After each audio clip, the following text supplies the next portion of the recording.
For the Wall Street Exclusive, I'm Joe Springer, helping you make informed decisions so you can succeed in the market.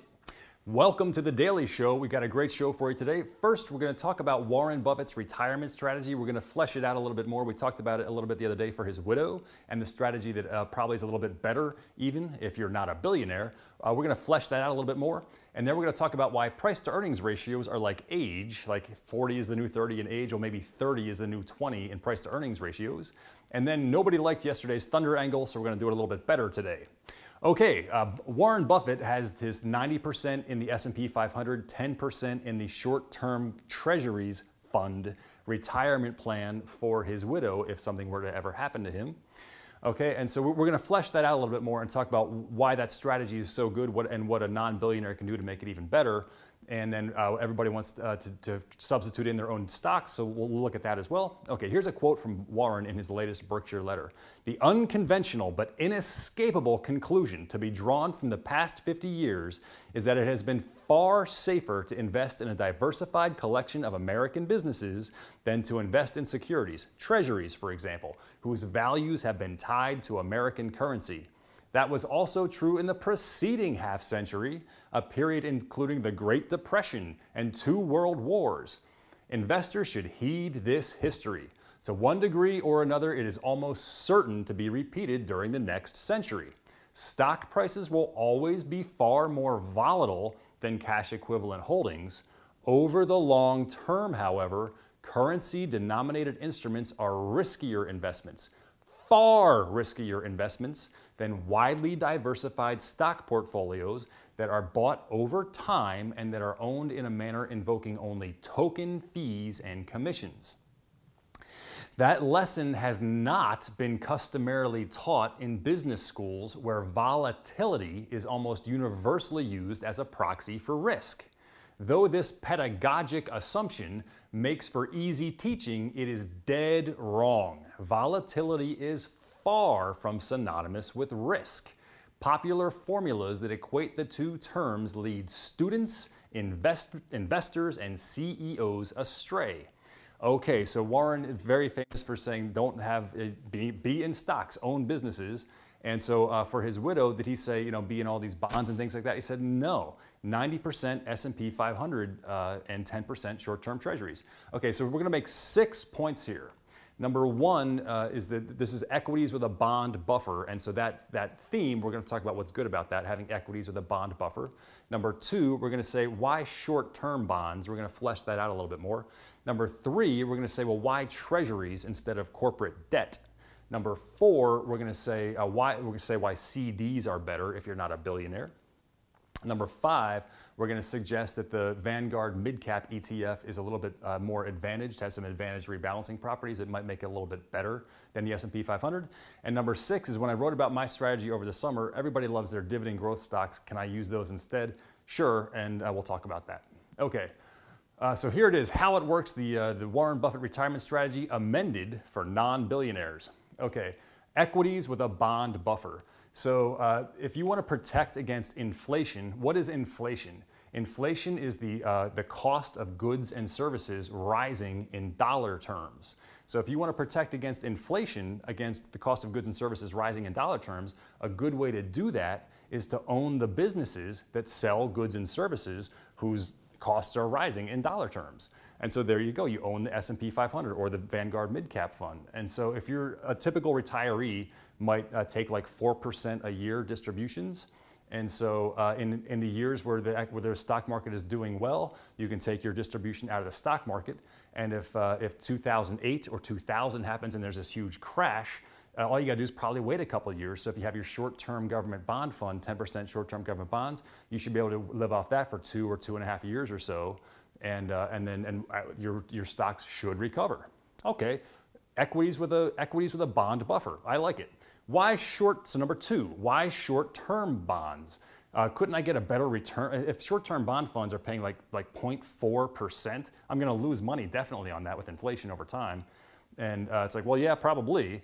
But if you go with a longer duration, if you go with like a 30-year bond, like an extended duration bond fund, like let's say you have a 30-year bond and it's paying you 3% a year, the longer you go out until you get your money, the higher interest rates you get. So if you have a 30-year bond paying you 3% a year and then interest rates change tomorrow and 30-year bonds are paying 6% a year, nobody's gonna buy your bond from you except for half price.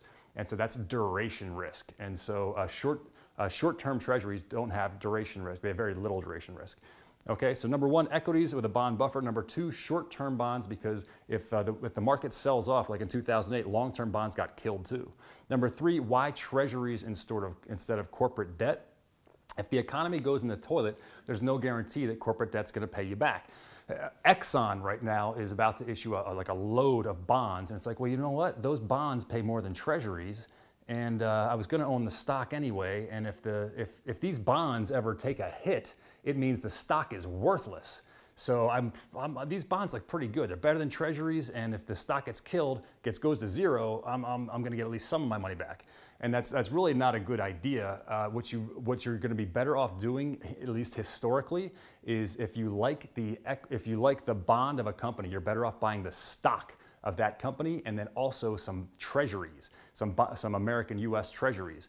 And so the idea is if the market does get killed, those bonds are going to get killed too. So you're not going to be protected there. If the market does really well, the stocks are going to beat the bonds. So there's really not a good. Some people will tell you there's not a good reason to be in corporate debt. If you want to be in corporate debt, consider going in the stocks and some U.S. treasuries. HYG is a corporate debt fund. It was up to 105 in 2007. It's still at 91 today.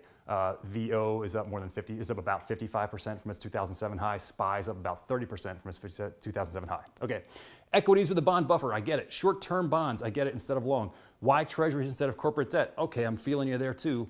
So number four, why are CDs better? CDs are paying. You can have a 5-year CD right now pay you more than 2% a year.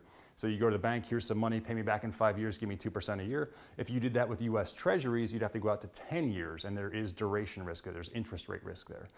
So CDs have no interest rate risk. You're gonna wait and get your money back with a return. You're not in a fund that's gonna go up or down. So there's no duration risk, and you get a better return. CDs are also insured by the federal government up to $250,000 per bank, so you can spread it to more banks if you need to.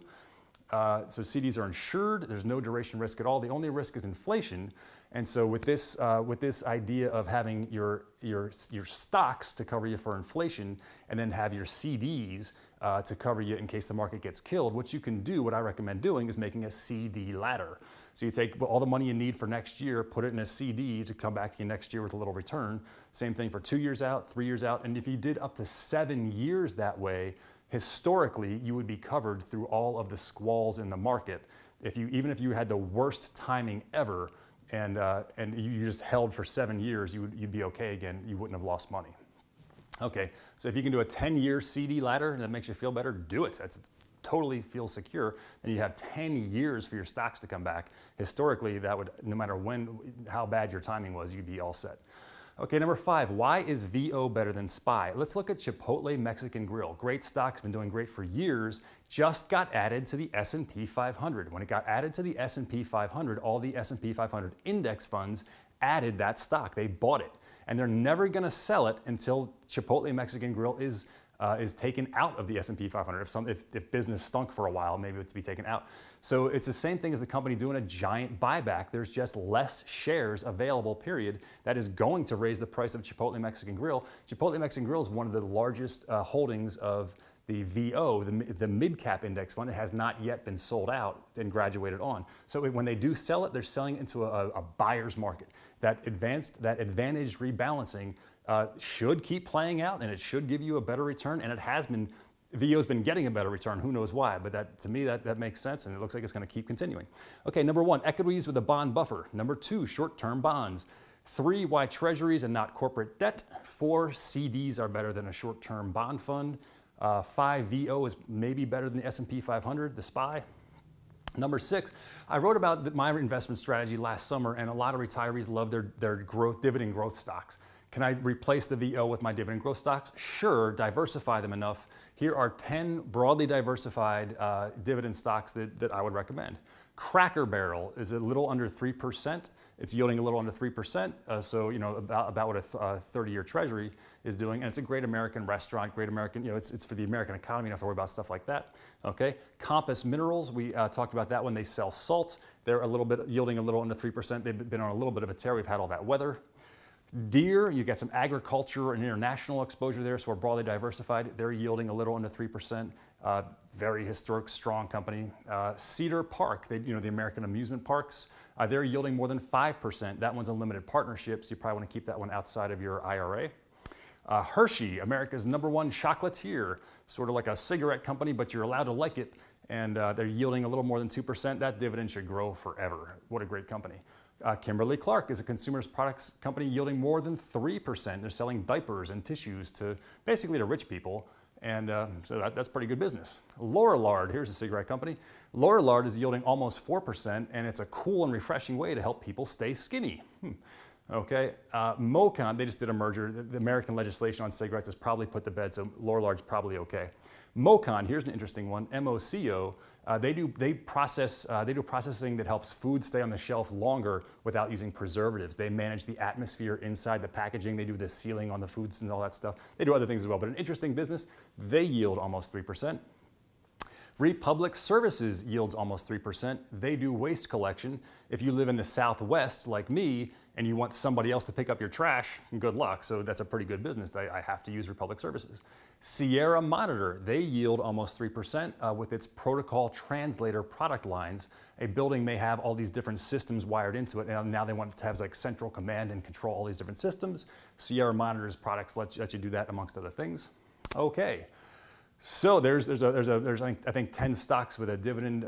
People always, can I keep my dividend growth stocks and just have that as my index fund? I'll get more income that way, which is why people want them. You watch out, make sure you're broadly diversified like the VO or S&P 500 is, and then absolutely go for it. Okay, so #1, equities with a bond buffer. You get a return, you control for inflation, and you get short-term safety as well if you need to sit out for a couple years while the market recovers.